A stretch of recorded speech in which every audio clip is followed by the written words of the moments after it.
Hukum yang tinggal ini adalah satu hukum yang jarang kita temui, ya, tapi mesti.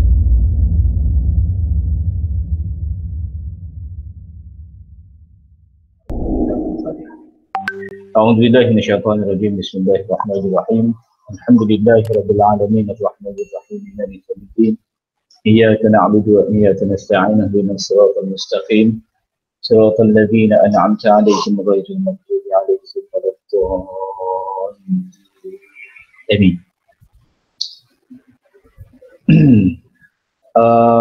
Untuk malam ini insya-Allah kita akan kongsikan lagi.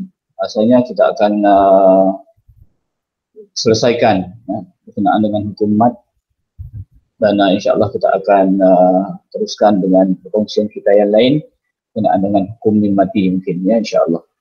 Jadi untuk malam ini seperti yang kita telah pun maklumkan sebelum ini, berkenaan dengan hukum mat yang telah pun kita bincangkan berkenaan dengan mad jaiz munfasil, mad jaiz muttasil, mad badal, mad lazim yang terbahagi kepada 4, mad lazim kalimi mufaqqal, mad lazim kalimi mukhaffaf, mad lazim harfi mufaqqal, harfi mukhaffaf, mad lin, mad arif disukun, mad silah terbahagi kepada 2, mad silah qasirah, mad silah tawilah, mad iwad, dan tinggal lagi mad farq, mad tamkin, mad ta'zim, dan mad tabriyah. Ya. Jadi untuk mad farq ini, ya, untuk mad farq ini sebenarnya hukum-hukum yang tinggal ini adalah satu hukum yang jarang kita temui, ya. Tapi mesti kita tahu juga berkenaan dengan hukum mad farq ini, ya. Berkenaan dengan hukum mad farq ini, dua hamzah bertemu huruf yang bertasydid. Ini hamzah kedua ditukar kepada huruf mad dan bacaan dimatkan seperti mad lazim, juga 6 harakat, ya, 6 harakat. Dan hanya ada 3 tempat saja dalam Al-Quran, dalam surah ada 4 tempat dalam surah An-Naml, surah Al-An'am ayat 143 dan 144, kalimah yang sama tetapi di tempat yang berbeza, beza satu ayat saja. Selepas itu surah Yunus dan surah An-Naml ayat yang ke-59. Ayat-ayat ini seperti yang tertera dalam screen, ya, di screen ini dibaca dengan qul, yang a ini, ya, yang a ini dia mad sama seperti mad lazim kalimi mukhaffaf, ya, tetapi bezanya mad lazim, mad ini hamzah bertemu dengan mad, dan selepas itu terdapat huruf yang bertasydid. Ada kalau yang mad lazim kalimi mukhaffaf dan mad lazim kalimi musaqqal, selepas huruf mad ada huruf yang bertasydid. Tetapi yang ini hamzah, selepas hamzah ada huruf mad, dan selepas huruf mad ada huruf yang bertasydid. Itu beza dia. Nampak beza dia, kan? Jadi sini dua hamzah yang bertemu, huruf yang bertasydid. Dua hamzah, maknanya dua huruf hamzah. Yang pertama, hamzah kedua ditukar menjadi huruf mad, dan selepas itu huruf yang bertasydid. Ini hukum mad farq, ini panggil mad farq, ya. Jadi hukum mad farq ini dibaca dengan 6 harakat, dan dinamakan farq ini ialah membezakan, yang membezakan. Tentang bagaimana sikap orang kafir, kan, ketika dakwah disampaikan kepada mereka ini banyak bertanya, jadi ini berkaitan dengan membezakan antara sifat Allah dengan sifat makhluk yang menjadi sembahan, yang menjadi sembahan. Jadi di situ nampaknya jelas begitu mengatakan qul azzakaraini harrama amil unthayain, ini maksudnya katakanlah qul azzakarain, tentang peringatan yang mana membezakan sifat Allah dengan makhluk yang menjadi sembahan. Qul Allahu, katakanlah adakah Ini sebagai satu pertanyaan. Pertanyaan. Qul Allahu, kan pertanyaan. Katakanlah, adakah Allah itu azina lakum, mendengar permohonan kamu? Ini. Jadi seolah-olah macam Allah ini, kan, dia golongan kafir ini menganggap adakah Allah itu mendengar segala permohonan kamu, sedangkan mereka ni menyembah makhluk yang jelas mereka cipta sendiri, lepas itu mereka memohon pertolongan daripada berhala tersebut. Tetapi mereka tidak sedar, mereka sendiri bertanya, sedangkan apa yang mereka tanya itu sendiri kembali kepada mereka. Ini membezakan antara siapa Tuhan yang berkuasa dengan siapa Tuhan yang tidak berkuasa. Ya, qul Allahu adzina lakum. Adakah Allah itu, adakah Tuhan yang kamu sembah, Allah yang kamu sembah itu mendengar apa yang kamu katakan, apa yang kamu katakan kepada itu, kan?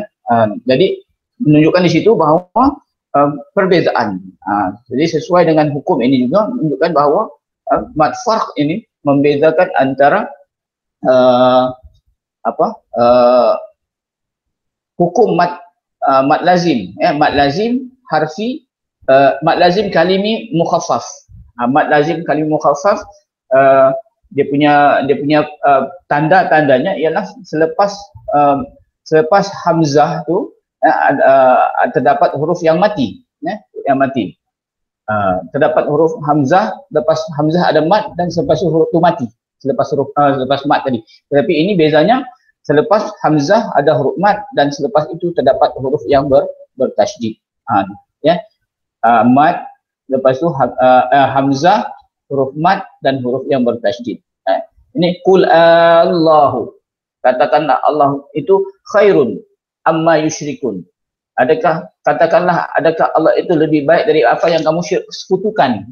Ini pertanyaan, yang cabaran yang dilontarkan kepada golongan kafir Quraisy ini, apabila dakwah disampaikan kepada mereka, mereka ini dicabar. Katakanlah, begitu. Adakah Allah itu lebih baik daripada apa yang kamu sekutukan? Maknanya berhala lah. Jadi ini hukum mad farq ini hanya berlaku 4 tempat saja dalam Al-Quran, tidak banyak. Baik, untuk yang seterusnya, mad tamkin. Mad tamkin ini ada 2 pendapat. Yang pertama, huruf ya bertasydid bertemu dengan huruf ya, dibaca dengan 2 harakat ketika wasal. Dua harakat ketika wasal. Ini kalau kita tengok an-nabiyina, satu. Dia ada huruf ya yang bertasydid bertemu dengan ya. Di sini ada ya ini bertasydid. Bila bertasydid ni maknanya huruf itu ada 2. Jadi bertemu lagi dengan ya. Huruf ya yang bertasydid bertemu lagi dengan huruf ya, maknanya 3 ya. An-nabi dan ya yang ketiga itu dimatikan. An-nabiyina rabbaniyina. Jadi ya yang ketiga itu dimatikan. Sebab itu bila dimatikan menjadi 2 harakat, sama seperti mad asli. Tapi ini bukan mad asli, ini adalah mad tamkin. Nampak ada tanda simbol di situ. An-nabiyyi, 2 harakat itu. Dan yang keduanya, waw mati bertemu dengan waw, dan ya mati bertemu dengan ya, tetapi tanpa tasydid, tidak ada tasydid. Contohnya amanu wa amilu, shalihat. Baik, sebelum ni kita sebut, okey, mad badal, nu ma asli. Sebelum ni kita layan saja, sebab kita belum sentuh berkenaan dengan hukum mad tamkin ini. Tapi selepas ini jangan lagi mad asli di sini, mad badal nu huruf waw yang mati bertemu dengan waw. Waw mati bertemu dengan waw, dia jadi mad tamkin, mad tamkin. Amanu wa, ya mati bertemu dengan ya. Qalat ya qala ya laita qaumi ya'lamun. Qaumi ya'lamun. Nah, dua harakat juga. Ya, ya mati bertemu dengan ya. Hukum mat tamkin. Mat tamkin. Tetapi dia tidaklah sama seperti yang bertasydid ini. Sebab ini bertasydid dia lebih keras sebab dia bertasydid. Ya. An-nabi nabiyyi.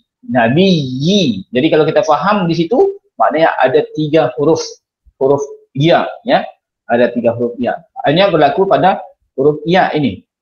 Beza dengan yang satu ni. Pendapat yang kedua ni mengatakan apabila waw mati bertemu waw ataupun ya mati bertemu dengan ya, dibaca dengan 2 harakat. Baik. Yang seterusnya. Kita lihat yang seterusnya mat ta'zim. Mat ta'zim ni dia sekadar membesarkan Allah dan menafikan Tuhan selain Allah.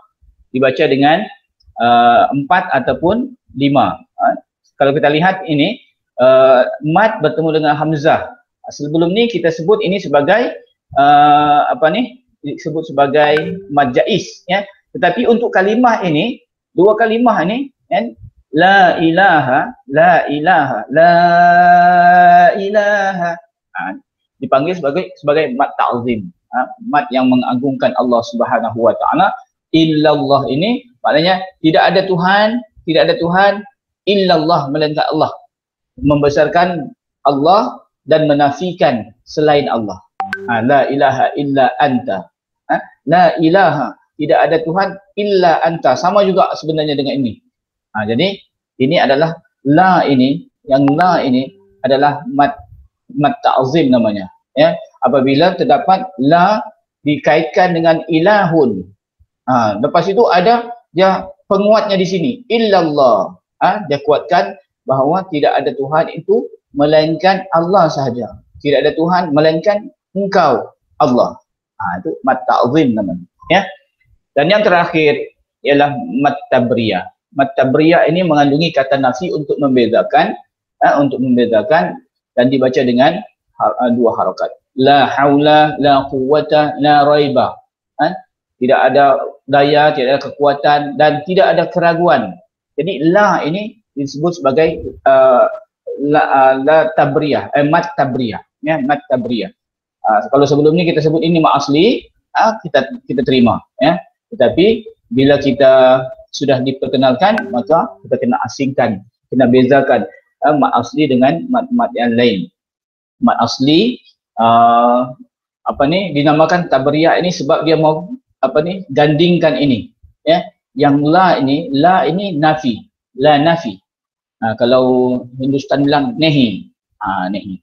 Nafi, ya, dia nafikan, menafikan, la haula wala quwwata illa billah, untuk mengukuhkan, menguatkan, hanya Allah Subhanahu wa taala saja yang berkuasa. La raiba fihi dzalikal kitabu la raib. La itu mat tabriyah, disebut sebagai mat tabriyah, ya. Jadi itu saja untuk malam ini, untuk berkenaan dengan hukum mat. Maknanya kita telah pun selesai kongsikan berkenaan dengan hukum mat, ya, secara keseluruhannya. Jadi untuk panduan kita, ya, untuk panduan kita semua, bahawa hukum-hukum yang telah pun kita kongsikan bermula daripada pengenalan hukum belajar dan mengamalkan ilmu tajwid, jenis-jenis kesalahan dalam bacaan ini bagi yang tidak sempat, ya, makhraj huruf, sifat huruf, nun mati, dan hukum ini sudah, ya. Hukum mat, maknanya kita sekarang beralih ke hukum mim mati, ya, hukum mim mati. Maknanya banyak lagi yang perlu kita akan bahaskan di sini, ya. Jadi jangan ketinggalan untuk sesi-sesi yang seterusnya, sebab banyak perkara yang perlu kita kongsikan, ya. Yang setakat ni kita baru ada di atas ni, belum sampai separuh lagi, ya. Jadi bagi yang baru mengikuti kelas ini, diharap jangan kecewa, ya, jangan kecewa, sebab kita akan teruskan juga perkongsian kita untuk hukum-hukum yang lain, tapi mungkin lebih secara tidak langsung, ya. Bagi yang sudah mempunyai pengetahuan sedia ada, maka ini merupakan sebagai satu ulang kaji kita, ya, sebagai ulang kaji kita untuk mengesan hukum tajwid. Dan juga di samping itu juga kita teruskan dengan pembacaan kita. Ya, jadi untuk malam ini saya rasa sempat untuk kita kongsikan berkenaan dengan hukum mim mati. Hukum mim mati ini merupakan satu hukum yang juga terbesar dalam hukum-hukum yang ada dalam Al-Quran, ya. Selain daripada hukum hukum 5, hukum nun mati tanwin, hukum mat, maka hukum mim mati juga kita jangan anggap jangan kita tidak ambil peduli, sebab hukum mim mati ini dia melibatkan hampir keseluruhan juga, ya, hampir keseluruhan Al-Quran itu, ya.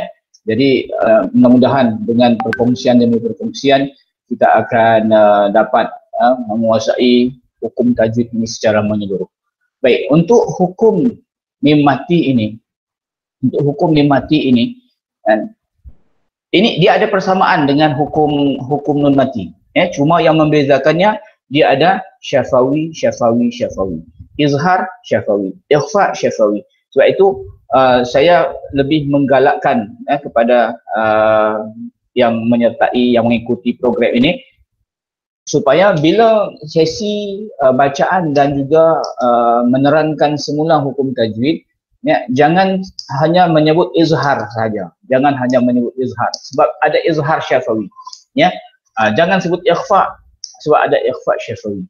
Jadi kali ini kalau kita tidak faham, maka kita akan jadi bingung dan kemungkinan akan bercampur ikhfa yang mana satu.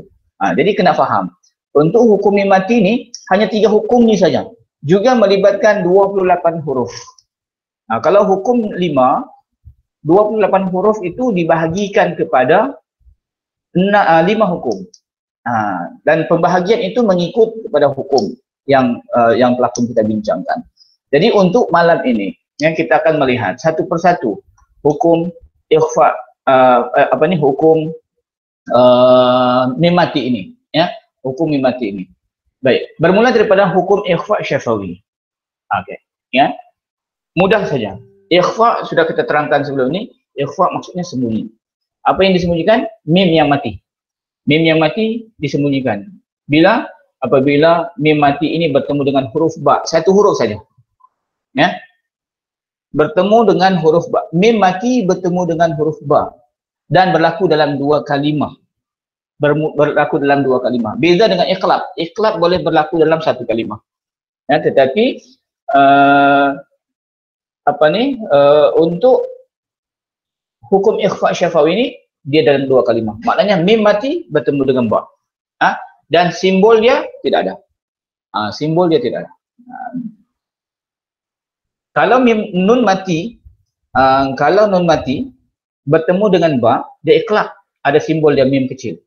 Tetapi untuk hukum ikhfa syafawi ini, mim mati bertemu dengan ba, dibaca dengan gunnah, dengan dengung, dan mim itu sendiri kalau dilihat dari tulisan ataupun rasam dia di Al-Quran Rasam Utsmani, mim yang mati itu tidak diletakkan tanda mati, ya, tidak diletakkan tanda mati. Menunjukkan di situ ada hukum yang perlu kita perhatikan, perhalusi, ya.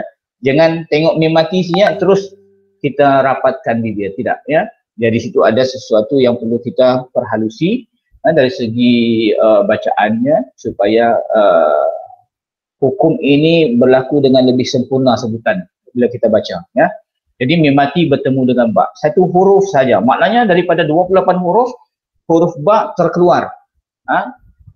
Huruf ba untuk hukum hukum 5 ataupun hukum nun mati tanwin, huruf nun mati tanwin bertemu huruf ba satu, ada iqlab. Tetapi untuk mim mati, hukum mim mati bertemu ba, ada hukumnya ikhfa syafawi. Satu huruf. Maknanya ada lagi dalam 27 huruf. 27 huruf. Baik, ini contoh. Wa may ya'tasim billah wa ma hum bi kharijin. Taqikum ba'sakum. Jadi bacaan tu hampir-hampir dengan iqlab, ya, hampir-hampir dengan iqlab. Bezanya dia melibatkan mim yang mati. Mim mati bertemu dengan ba. Nanti dalam bacaan kita insya-Allah kita akan berjumpa dengan hukum-hukum. Jadi bersedia. Baik, cara bacaan dia menyembunyikan mim mati ke dalam huruf ba disertai dengan ghunnah. Ya. Maka cara bacaan ikhfa syafawi ini sama seperti hukum iqlab dan tidak boleh merapatkan bibir, tetapi direnggangkan sedikit. Direnggangkan sedikit. Jika dirapatkan juga maka akan menjadi idgham. Jadi idgham mislan saghir. Dia akan jadi idgham. Nampak sedikit saja. Sedikit saja kita slack. Silap kita bila kita rapatkan bibir dia akan menjadi idgham mislan saghir. Idgham mislan saghir ni kemudian kita akan tengok. Baik. Kenapa dinamakan ikhfa syafawi? Ikhfa syafawi ialah kerana berlaku pada makhraj bibir. Syafawi ini di bibir. Dan huruf ba itu adalah huruf bibir. Ya. Jadi ingat huruf mim mati bertemu dengan ba satu-satu. Satu saja yang berlaku dalam Al-Quran ini, dan dalam hukum bacaan ikhfa syafawi mim mati bertemu dengan ba. Dia tidak akan berlaku dengan hukum-hukum huruf-huruf yang lain. Baik, yang kedua, idgham misline. Idgham misline satu huruf mim mati juga, mim mati bertemu dengan huruf mim. Mim mati bertemu dengan huruf mim. Jadi mim mati bertemu dengan huruf mim adalah idgham misline saghir ma'al ghunnah namanya. Idgham misline saghir ma'al ghunnah. Dia ada tiga nama. Idgham mislan saghir ma'al ghunnah pun dia, idgham mimi pun dia, idgham syafawi pun dia. Jadi tiga nama, satu hukum, tiga nama satu hukum. Yang melibatkan mim mati bertemu dengan mim. Itu saja. Ya. Ni. Misluhum ma'ahum. Dia rapat bibir itu tidak selalu mencengkam. Sebab apa? Sebab huruf mim dan ba ini berada di hujung, di bibir luar. Jangan ma'ahum atau mislahum, jangan sampai menggunakan bibir dalam. Dia bibir luar saja. Mislahum ma'ahum. Walaupun dia agak seolah dia macam rapat, tetapi dia menggunakan bibir luar, ya, bukan bibir dalam. Kalau bibir dalam, boleh menyebabkan kalau ada yang lesung pipitnya tu, pipitnya ada lesung pipit tu, dia akan terbentuk. Menunjukkan apa? Terlalu tekan. Ini tidak terlalu ditekan. Ajrahum marratain fi qulubihim marad. Dia baca begitu. Wa in kuntum marda. Dia ada dua harakat di situ. Mim mati bertemu dengan mim. Jadi idgham mislain, mislain saghir ma'al ghunnah. Memasukkan bunyi nun mati ke dalam huruf selepasnya disertai dengan ghunnah. Dengung dua harakat, ya. Baik. Ini kalau ini idgham mislain, ataupun dalam kitab lain disebut sebagai idgham mutamasilain. Idgham mutamasilain. Ini mislan saghir ini setiap huruf yang ta, ini tidak ada kaitan dengan mim mati, ya. Ini tidak ada kaitan dengan mim mati. Setiap huruf yang sama, dia sama. Ini di luar daripada hukum mim mati. Tak bertemu tak, ba bertemu ba, dal bertemu dal, lam bertemu lam, waw bertemu waw. Walaupun di sini ada hukum yang disebut tadi itu, waw mati bertemu dengan waw. Tetapi di sini ada syaddah. Ada syaddah. Dia beza dengan yang tadi amanu wa amilus salihat, itu beza. Amanu wa amilus salihat itu tidak ada syaddah. Ini ada syaddah di sini. Dan kaf bertemu kaf.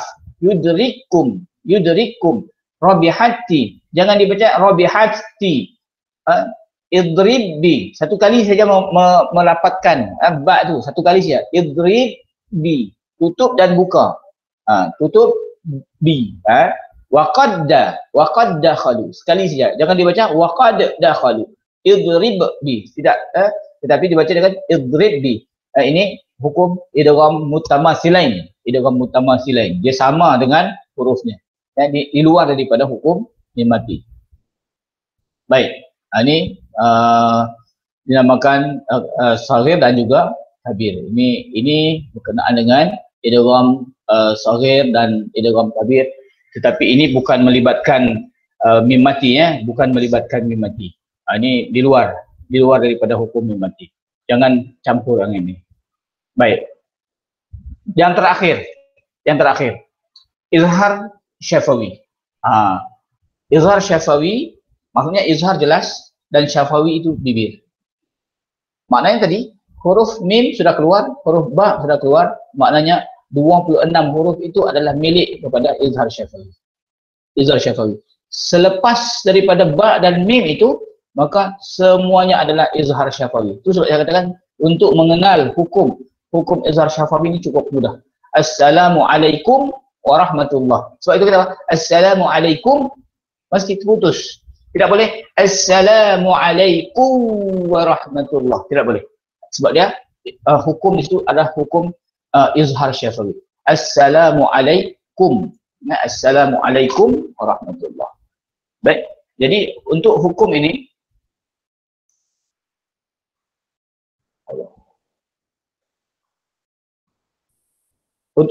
izhar syafawi ini huruf ba dan huruf ba dan mim sudah dikeluarkan. Maknanya 26 huruf itu adalah hukum izhar syafawi, ya, hukum izhar syafawi. Jadi tidak perlu diterangkan lebih lagi lah, ya, sebab hukum izhar ini dia tidak ada gunnah, ya. Menjelaskan bunyi mim mati daripada makhraj tanpa gunnah. Ingat, bila ada gunnah dia ada harakat. Jadi jangan ada gunnah. Sifat dengung tidak dipanjangkan sehingga 2 harakat. Maknanya kalau dipanjangkan dia tidak ada harakat. Sedangkan izhar ini dia tidak ada harakat. Ya, jadi sekadar ini saja untuk perkongsian kita malam ini.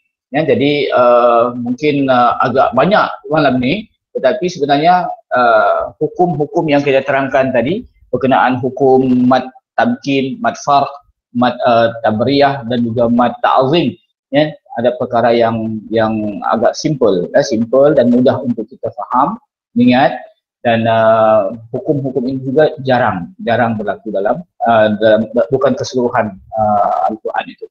Dan seterusnya kita kongsikan kenapa saya habiskan hukum mim mati ini, sebab hukum mim mati ini sangat mudah untuk kita ingat, berbeza dengan hukum nun mati dan tanwin. Hukum nun mati dan tanwin oleh kerana dia terlalu banyak, ya, dan huruf-huruf itu dipecah-pecahkan mengikut hukum, maka kita tidak kongsikan ataupun kita tidak bincangkan secara keseluruhan. Kita buat berperingkat-peringkat. Tetapi untuk mim mati ini kita kongsikan terus satu kali saja, sebab kita sudah ada asas kita mengenal hukum yang lain seperti hukum ikhfa, hukum izhar, dan juga idgham. Kita sudah ada asas di situ sebenarnya. InsyaAllah, ya, kita akan sentiasa bersama selagi aktiviti masjid dan surau belum lagi beroperasi lah sepenuhnya. Ya, jadi mudah-mudahan dengan ruang masa yang ada ini kita dapat manfaatkan, dan apa yang penting ialah segala ilmu yang kita peroleh ini kita terus amal dalam kehidupan kita, dan sampaikan walaupun sedikit, kongsikan dengan rakan-rakan, dan mudah-mudahan dengan perkongsian itu, ya, orang lain dapat tahu, walaupun hanya dapat mengenal, oh rupanya ini hukum mad asli, pun sudah ada satu saham kita, ya, untuk akhirat insyaAllah. Jadi rasanya sampai setakat ini saja, dan seperti biasa sebelum kita akhiri kita doa dulu insyaAllah. Bismillahirrahmanirrahim. Alhamdulillahirabbil alamin. Wassalatu wassalamu ala rasulina al-karim sayyidina wa maulana Muhammad wa ala alihi wa sahbihi ajma'in. Allahumma arinal haqqa haqqan warzuqna ittiba'ahu wa arinal batila batilan warzuqna ijtinabah. Allahumma ighfir lana dhunubana wa liwalidina warhamhum kama rabbawna shighara. ولجميع المؤمنين والمؤمنات والمسلمين والمسلمات الأحياء منهم والأموات برحمتك يا أرحم الراحمين. اللهم اجعلنا يا الله من أهل الخير، واجعلنا يا الله من أهل البركة، واجعلنا من أهل المغفرة، واجعلنا من أهل الجنة الفردوس الأعلى برحمتك يا أرحم الراحمين. اللهم اجعل مجلسنا هذا مجلسا مباركا لأصحابنا ولأهلنا وجيراننا وضيوفنا برحمتك يا أرحم الراحمين. اللهم إنا نعوذ بك من البرص والجنون والجذام ومن سيء الإسقام. اللهم ادفع عنا البلاء والوباء والفتن والمحن ما ظهر منها وما بطن من بلدنا هذا خاصة ومن بلدان المسلمين عامة يا رب العالمين. ربنا آتنا من لدنك رحمة وهيئ لنا من أمرنا رشدا. ربنا آتنا في الدنيا حسنة وفي الآخرة حسنة وقنا عذاب النار. وصلى الله على سيدنا محمد النبي الأمي وعلى آله وصحبه أجمعين. سبحان ربك رب العزة عما يصفون وسلام على المرسلين والحمد لله رب العالمين. Kita tangguhkan majlis kita dengan suratul As dan tasbih al-kafarah. Bismillahirrahmanirrahim. Al-asrina lisanana tawfus illa alladhina amanu wa amilus solihati wa tawasaw bis sabr. Subhanallah wa bihamdika asyhadu an la ilaha illa anta astaghfiruka wa atubu ilaik. Aqulu qawli hadha wa astaghfirullahal azim li wa lakum. Assalamualaikum warahmatullahi wabarakatuh. Waalaikumsalam warahmatullahi wabarakatuh. Terima kasih Ustaz. Terima kasih admin. Ya, terima kasih mentor. Dipuk sudah jadi mentor nih. Ayo. Terima kasih Ustaz.